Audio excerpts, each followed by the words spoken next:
Hello everyone, my name is Rick and I welcome you back to my channel. And if you're new here, I basically go around the yard and document my plant collection here in Central Florida. I grow mostly Hoyas and some orchids and other tropicals, as you can see. And yeah, I mostly talk about Hoyas, but if you are into any kind of plant like I am, you'll find something interesting, I hope.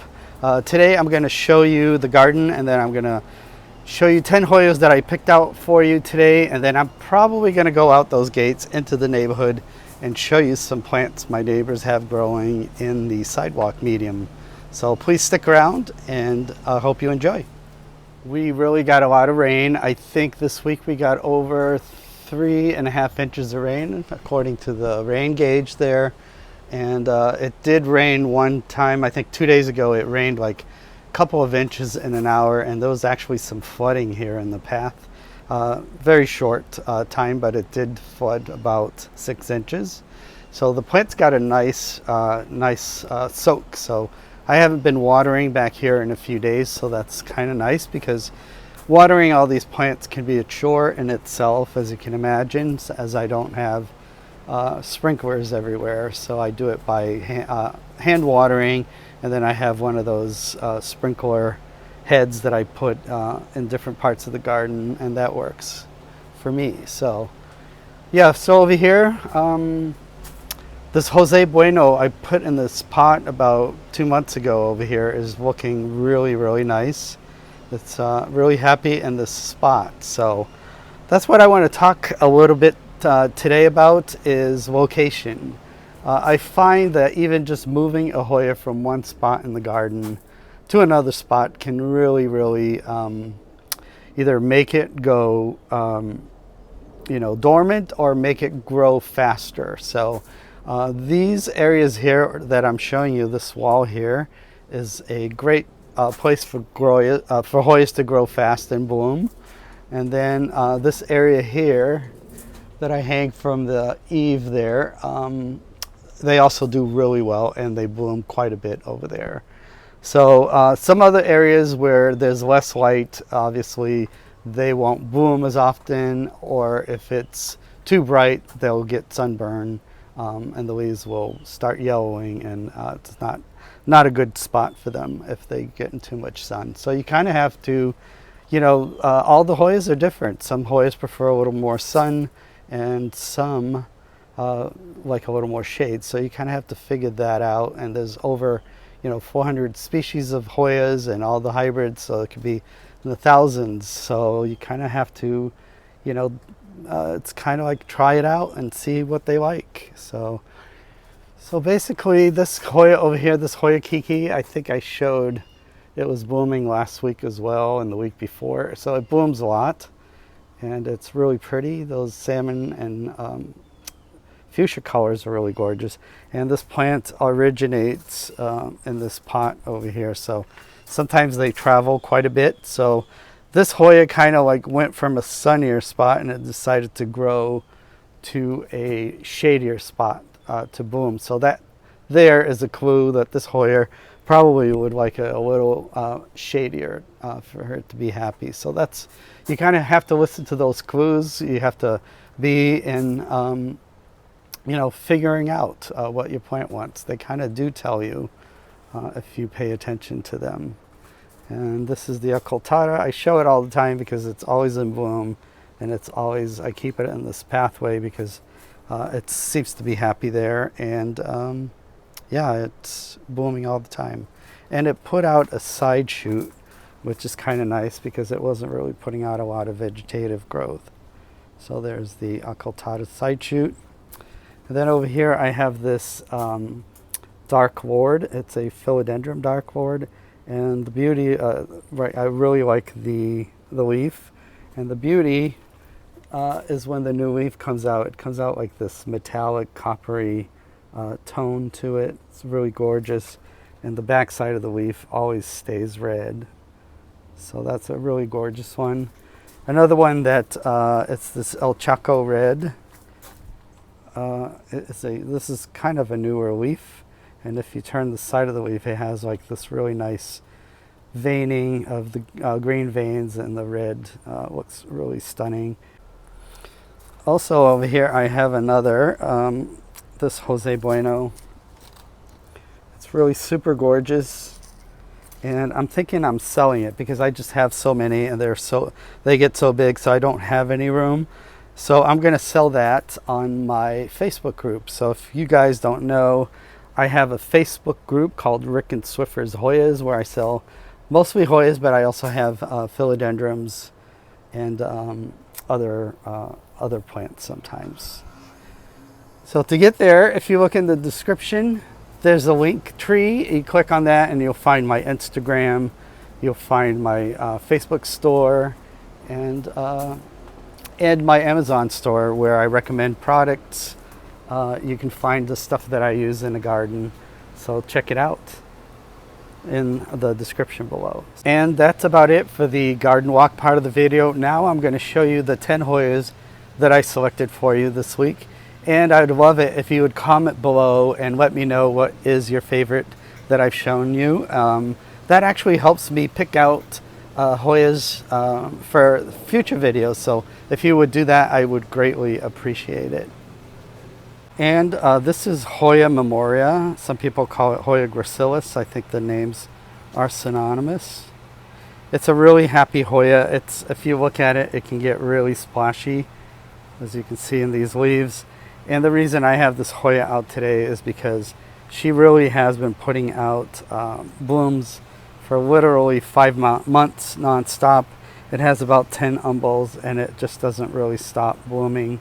It's in a 6-inch hanging pot in the greenhouse, so I have control over how much water I give it, so it gets about water every 5 days, and it seems to be happy in those conditions. So it's really hot, humid, and I allow it to dry out completely, and it just keeps blooming. As you can see, there's a bunch of peduncles and a bunch of umbels getting ready to bloom. Really easy Hoya, and it does get, if you're into the splash, it does get really splashy. So it's a really nice, easy Hoya for me, at least here in Florida, in my growing conditions. Not really sure what happened to this umbel, but it's left with only 5 flowers. It has bloomed before with a full umbel, but this time it only decided to put out these. So I'm happy. It's a really easy to bloom Hoya here in Florida. It does get rainwater. It's outside, and it's really one of my favorites because, as you can see, the edges, when the little bit of sun hits them, they get really dark like that. And when the new growth comes in, it's like a really pretty coppery color. So it's foliage plant. It's quite nice. It's one of the smaller leaf Hoyas if you're into those, and this plant could have been way bigger, but I do cut it quite a bit to sell it. I sell my Hoyas, like I said, on my Facebook group, and I do send free cuttings, bonus cuttings with orders that customers get from me. So yeah, this is Hoya Rosita. And this next Hoya that I have for you is this AH741. And I got this one because it has like pronounced ribs. That midrib is really striking. The veins are really nice. So foliage-wise, it's a gorgeous plant. I have no idea what the flowers look like, although I suspect it could be verticillata type flower. But with these leaves, I think I'm pretty satisfied. And the thicker the leaf, sometimes the easier it is to grow the Hoya. So they're more forgiving. You can actually forget to water them for a long time. And if they have a really thick leaf, like a succulent leaf, they'll bounce back even if you haven't watered them for weeks. So this is AH741, and if you like a really textured Hoya leaf, this is one that you might consider getting. And I did move the pedestal over here because it was getting really sunny where I was standing, and I couldn't even see what I was filming. It's probably 92 degrees here in the backyard with close to 90% humidity, so it's kind of miserable. It's kind of mid of the day, so I should have gotten up early and did the video, but I was a little lazy this morning. So Over here is the Nabaoensis from the Moab River. I showed to you the one that's in the shade where it's really green and you can really see the splash. This one in a bright spot in the greenhouse, as you can see, it's a little paler and you still can see the splash, but not as not in the contrast that you get when it's in the shady spot. And it's going to bloom soon as well. And the blooms are similar to like a lacanosa, but yeah, it's a really pretty Hoya. So it's Hoya Nabaoensis from Moab River. The next one here is Hoya metrata. I find it a little challenging sometimes.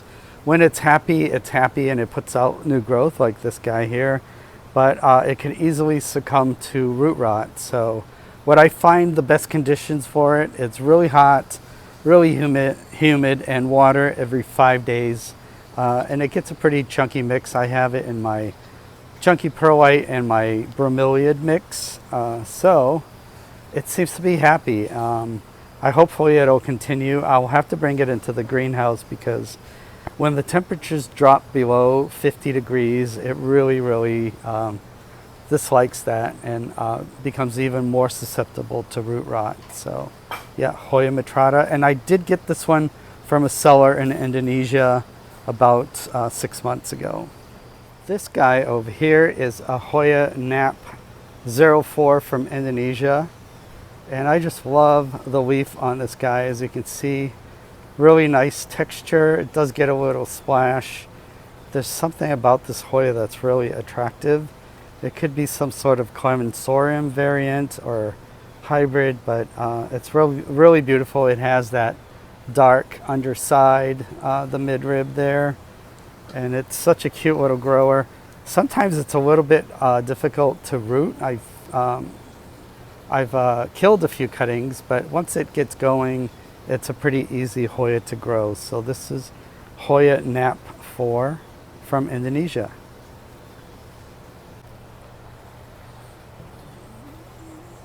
And the next one here is Hoya species Singapore. I put it in that vase because it's really top heavy, and I suspect it's because of this really meaty leaf. It's pretty thick leaf.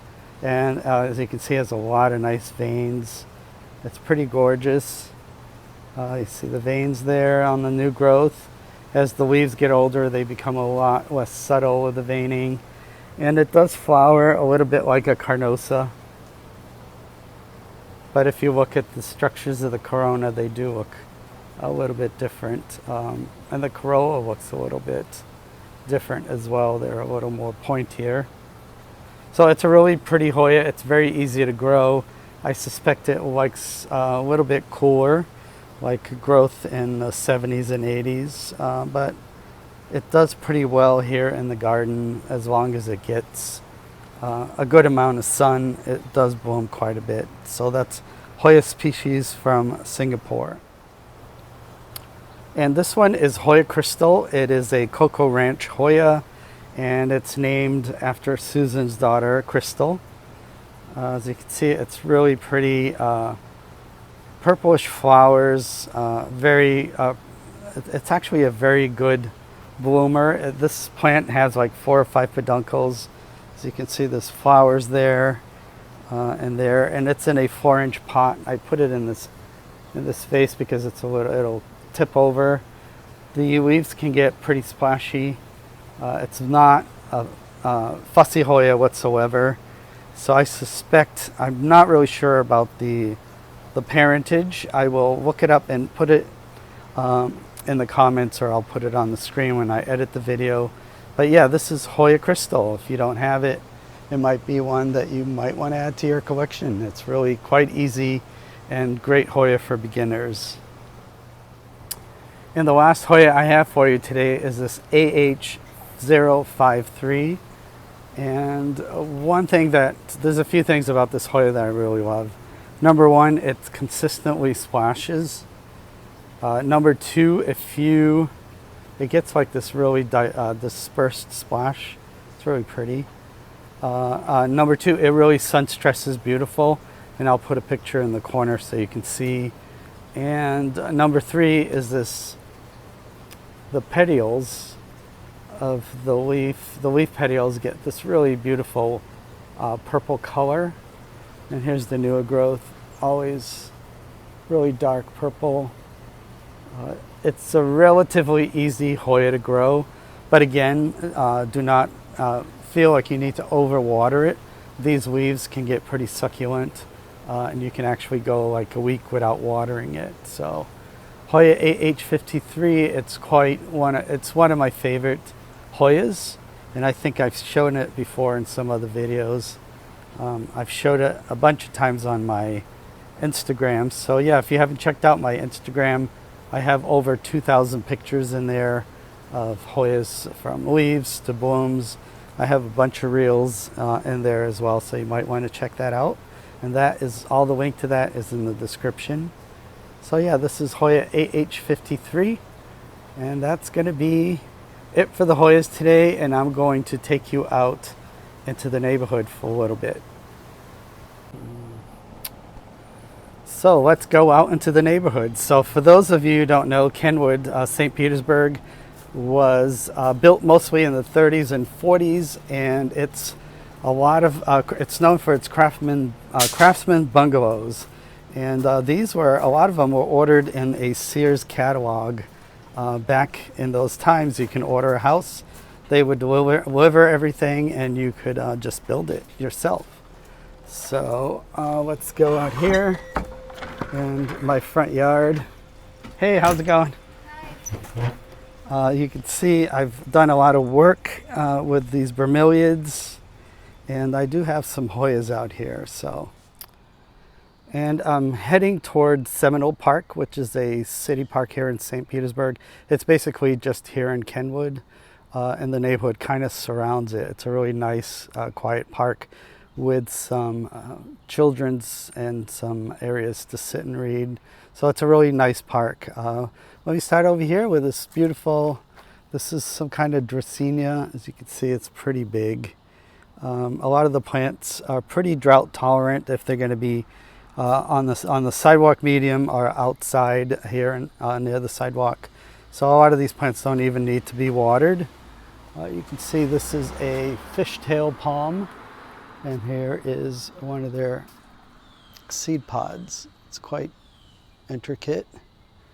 So yeah, the neighbors do a really nice job keeping up their landscaping here in the neighborhood. It's a real nice pleasure to just walk around the neighborhood at night. But as you can see, it's the middle of the day. It's like in the 90s, and it's really humid. I should have gotten up earlier and shot the video, but like I said, I was in bed till 10 today.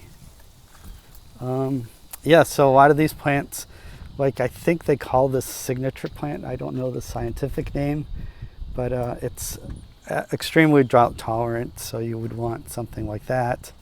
This one is a copper plant. I don't really know the scientific names of these, but these do pretty well. They don't need a lot of water. And we have bamboos here and some areca palms. And all these houses in Kenwood have a back alley, so all the streets, in between the streets and avenues, we have alley. I want to show you guys this staghorn fern this neighbor has hanging. It's probably like 6 feet in diameter. It's really a gorgeous specimen. It probably has been there a long time. It's really gorgeous. I'll show you the underneath of it. It's right over here in the sidewalk, so you can just walk under it. And it's one big ball. That ball is probably like 4 or 5 feet. It's really gorgeous. So that is a staghorn fern. There's different varieties of them. I've seen here in Florida at sales, I've seen like over 25 different kinds of staghorn ferns. So another plant that is really popular and drought tolerant is that they call it the firecracker. You can pick those up at Home Depot, and they kind of bloom all year long, and they're really nice and drought tolerant, so you don't have to even do anything to them. So it's, as you can see, it's pretty lush here in St. Petersburg, Florida this time of year because it literally rains like every other day. It seems we get like a downpour in the afternoon or later into the evening. So yeah, it's you don't have to water as often in in the summer, but once it gets to spring and in the fall, you do have to water a little bit more. So yeah, this is Seminole Park. I'll just go a little bit into there, show you around. So it's basically a city block. And they have a bunch of activities here. The neighborhood puts together some sort of